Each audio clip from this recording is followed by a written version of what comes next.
जय माता दी दोस्तों, आपके अपने चैनल धर्म साधना में आपका बहुत बहुत स्वागत है। माँ भगवती दुर्गा की कृपा आप और आपके पूरे परिवार पर सदा सर्वदा बनी रहे। दोस्तों, ज्येष्ठ मास की कृष्ण पक्ष की एकादशी को अपरा एकादशी कहते हैं या फिर अचला एकादशी कहते हैं। इस एकादशी के दो नाम हैं, अपरा और अचला एकादशी। इस एकादशी का व्रत करने से समस्त प्रकार के पाप कर्मों से मुक्ति मिलती है। अपरा एकादशी का व्रत करने से भगवान श्री हरि विष्णु और माँ लक्ष्मी की अपार कृपा प्राप्त होती है और अपार पुण्य की प्राप्ति होती है, अपार धन की प्राप्ति होती है अपरा एकादशी का व्रत करने से। दोस्तों, अपरा एकादशी के व्रत का नियम पूर्वक पालन करने से समस्त प्रकार के पाप कर्मों से मुक्ति मिल जाती है, भूत प्रेत पिशाच योनि से मुक्ति मिलती है, श्री हरि विष्णु की कृपा मिलती है तो हमारे जीवन की समस्त प्रकार की कामनाएं पूर्ण हो जाती है। बहुत ही शुभ फल देने वाली होती है अपरा एकादशी। और जो भी मनुष्य इस व्रत का नियम पूर्वक पालन करते हैं उन्हें उनके जीवन में समस्त प्रकार के सुखों की प्राप्ति होती है और अगले जन्म में भी वो धनवान कुल में जन्म लेते हैं। अपरा एकादशी का हमारे धार्मिक शास्त्रों में बहुत अधिक महत्व बताया गया है। आज की वीडियो में दोस्तों मैं आपसे बात करने वाली हूँ अपरा एकादशी व्रत की पौराणिक कथा क्या है, अपरा एकादशी के व्रत के पारण का शुभ मुहूर्त क्या है, किस तरह से किस विधि से हमें पारण करना चाहिए और आज के दिन भगवान श्री हरि विष्णु की किस तरह से हम पूजा करें, कौन से विशेष उपाय करें जिससे कि अपार धन और अपार पुण्य की प्राप्ति हो, भगवान श्री हरि विष्णु की और माँ लक्ष्मी की अपार कृपा हमें प्राप्त हो, इसके लिए हमें क्या करना चाहिए। तो वीडियो को पूरा ज़रूर देखिए। ये सभी बातें मैं आज आपसे इस वीडियो में शेयर करने वाली हूँ। अगर आपको आज की वीडियो अच्छी लगे तो इसे लाइक कर दीजिए और ज़्यादा से ज़्यादा इस वीडियो को अपने फैमिली फ्रेंड्स के साथ शेयर कीजिए। चैनल पर पहली बार आए हैं तो चैनल को सब्सक्राइब कर लीजिए और बेल बटन को भी प्रेस कर लीजिए। इससे ये होगा कि इस तरह की सभी वीडियोस की नोटिफिकेशन आपको सबसे पहले मिलेगी। दोस्तों, अपरा एकादशी के व्रत की पौराणिक कथा सुनने मात्र से ही समस्त प्रकार के पापों से मुक्ति मिल जाती है और भगवान श्री हरि विष्णु की अपार कृपा हमें प्राप्त होती है। तो सबसे पहले हम अपरा एकादशी व्रत की कथा सुनते हैं। युधिष्ठिर कहने लगे कि हे भगवान, ज्येष्ठ कृष्ण एकादशी का क्या नाम है तथा उसका महात्म्य क्या है, सो कृपा करके कहिए। भगवान कृष्ण कहने लगे कि हे राजन, यह एकादशी अचला तथा अपरा दो नामों से जानी जाती है। पुराणों के अनुसार ज्येष्ठ कृष्ण पक्ष की एकादशी अपरा एकादशी है क्योंकि ये अपार धन देने वाली है और जो मनुष्य इस व्रत को करते हैं वे संसार में प्रसिद्ध हो जाते हैं। इस दिन भगवान त्रिविक्रम की पूजा की जाती है। अपरा एकादशी के व्रत के प्रभाव से ब्रह्म हत्या, भूत योनि, दूसरे की निंदा आदि के सब पाप दूर हो जाते हैं। इस व्रत के करने से पर स्त्री गमन, झूठी गवाही देना, झूठ बोलना, झूठे शास्त्र पढ़ना या बनाना, झूठा ज्योतिषी बनना तथा झूठा वैद्य बनना आदि सब पाप नष्ट हो जाते हैं। जो क्षत्रिय युद्ध से भाग जाए वे नरकगामी होते हैं, परंतु अपरा एकादशी का व्रत करने से वे भी स्वर्ग को प्राप्त करते हैं। और जो शिष्य गुरु से शिक्षा ग्रहण करते हैं फिर उनकी निंदा करते हैं वे अवश्य नरक में पड़ते हैं, मगर अपरा एकादशी का व्रत करने से वे भी इस पाप से मुक्त हो जाते हैं। जो फल तीनों पुष्कर में कार्तिक पूर्णिमा को स्नान करने से या गंगा तट पर पितरों को पिंडदान करने से प्राप्त होता है वही अपरा एकादशी का व्रत करने से प्राप्त होता है। मकर के सूर्य में प्रयागराज के स्नान से, शिवरात्रि का व्रत करने से, सिंह राशि के बृहस्पति में गोमती नदी के स्नान से, कुंभ में केदारनाथ के दर्शन से या फिर बद्रीनाथ के दर्शन से और सूर्य ग्रहण में कुरुक्षेत्र के स्नान से, स्वर्णदान करने से अथवा अर्ध प्रसूता गौदान से जो फल मिलता है वही फल अपरा एकादशी का व्रत करने से मिलता है। यह व्रत पाप रूपी वृक्ष को काटने के लिए कुल्हाड़ी के समान है, पाप रूपी ईंधन को जलाने के लिए अग्नि के समान है, पाप रूपी अंधकार को मिटाने के लिए सूर्य के समान है और मृगों को मारने के लिए सिंह के समान है। अतः मनुष्यों को पापों से डरते हुए इस व्रत को अवश्य करना चाहिए। अपरा एकादशी का व्रत तथा भगवान का पूजन करने से मनुष्य सब पापों से छूटकर विष्णु लोक को प्राप्त हो जाता है। इसकी प्रचलित कथा के अनुसार प्राचीन काल में महीध्वज नामक एक धर्मात्मा राजा था। उसका छोटा भाई वज्रध्वज बड़ा ही क्रूर, अधर्मी तथा अन्यायी था। वह अपने बड़े भाई से द्वेष रखता था। उस पापी ने एक दिन रात्रि में अपने बड़े भाई की हत्या करके उसकी देह को एक जंगली पीपल के नीचे गाड़ दिया।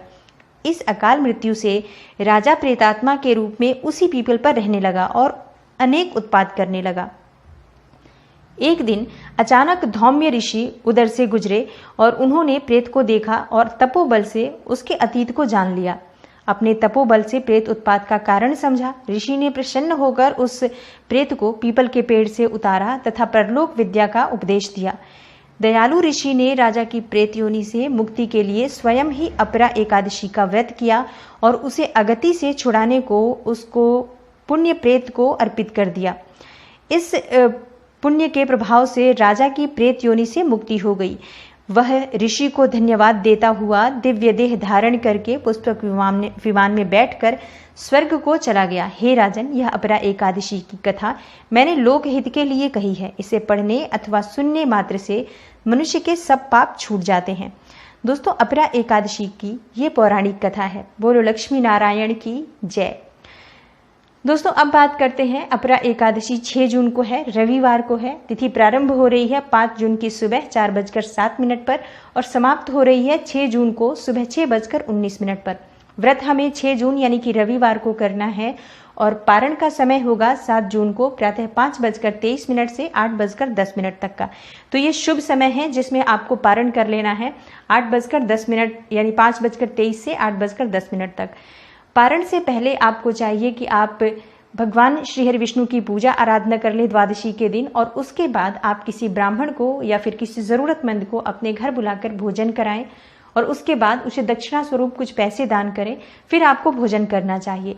यदि ऐसा संभव ना हो तो आप भोजन की सामग्री निकाल सकते हैं। एक व्यक्ति के लिए दान की सामग्री कम से कम निकाल दीजिए, जैसे कि आटा और दाल, सब्जियां, फल इत्यादि। ये सब चीज़ें दान करने के लिए अपने भोजन से पहले निकाल कर रख दीजिए। उसमें दक्षिणा स्वरूप कुछ पैसे भी रख दीजिए। यदि सामग्री निकालना संभव न हो तो आप कुछ पैसा निकाल कर रख दीजिए कि ये आपको जब भी समय मिलेगा आप किसी ज़रूरतमंद को या किसी ब्राह्मण को दान कर देंगे। तो इस तरह से अपने भोजन से पहले किसी और के भोजन के निमित्त कुछ वस्तु, कुछ पैसा, जो भी आपसे संभव हो ज़रूर निकालिए। अब बात करते हैं पूजा हमें कैसे करनी चाहिए और व्रत का पारण कैसे करना चाहिए। दोस्तों, पारण में हमें शुभ मुहूर्त में पारण करना है। सात्विक भोजन ग्रहण करना चाहिए, मतलब जिस भोजन में लहसुन प्याज ना डाला हो ऐसा भोजन आप बनाइए। सात्विक शुद्ध घी में बनता है। आज का भोजन जो बनता है वो सरसों के तेल का प्रयोग नहीं किया जाता है और रिफाइंड का भी प्रयोग नहीं करना चाहिए। वैसे प्रयास करना चाहिए कि शुद्ध घी में ही आज भोजन बनाएं। गाय के शुद्ध घी में बना हुआ भोजन बहुत ही पवित्र माना जाता है एकादशी व्रत के पारण के लिए। उस भोजन में से सबसे पहले आप भगवान को भोग अर्पित कीजिए। किसी गाय के निमित्त आप भोग निकालिए। किसी गाय को अगर संभव हो तो अपने खाने से पहले खिला दीजिए गाय को। जो भी आपने भोजन बनाया है उसी भोजन में से आप खिला सकते हैं, नहीं तो आप गुड़ रोटी या चीनी रोटी भी दे सकते हैं गाय को।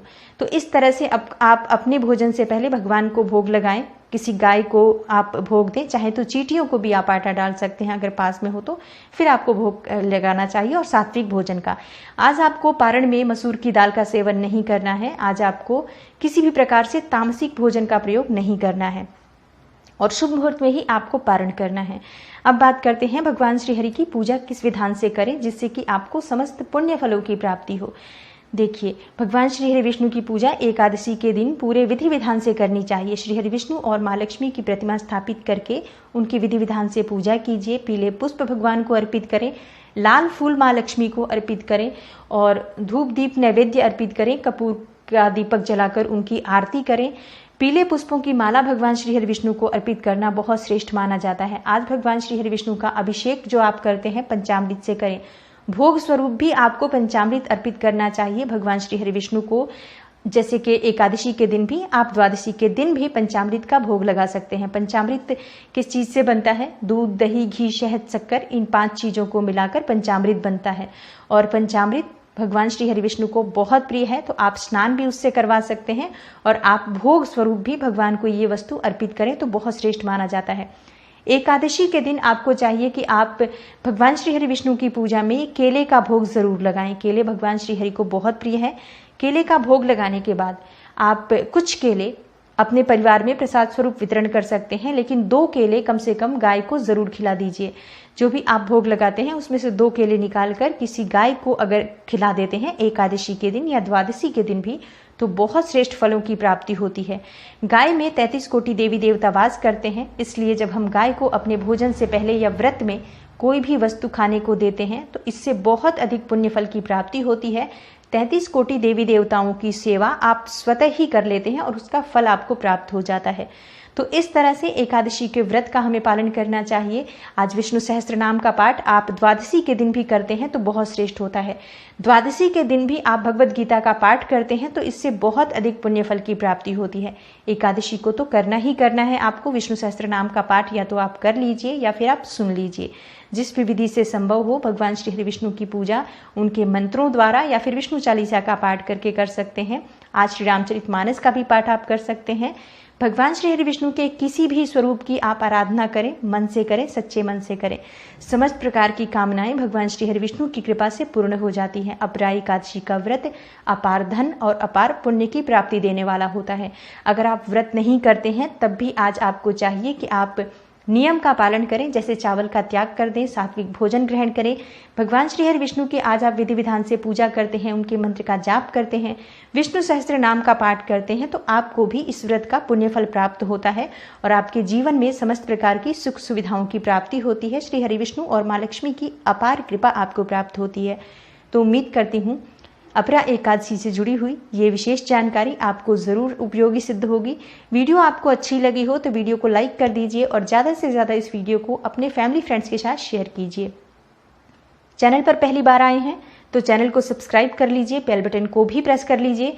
इससे यह होगा कि इस तरह की सभी वीडियोज़ की नोटिफिकेशन आपको सबसे पहले मिलेगी। मैं मिलती हूँ आपसे अगली वीडियो में, तब तक के लिए नमस्कार।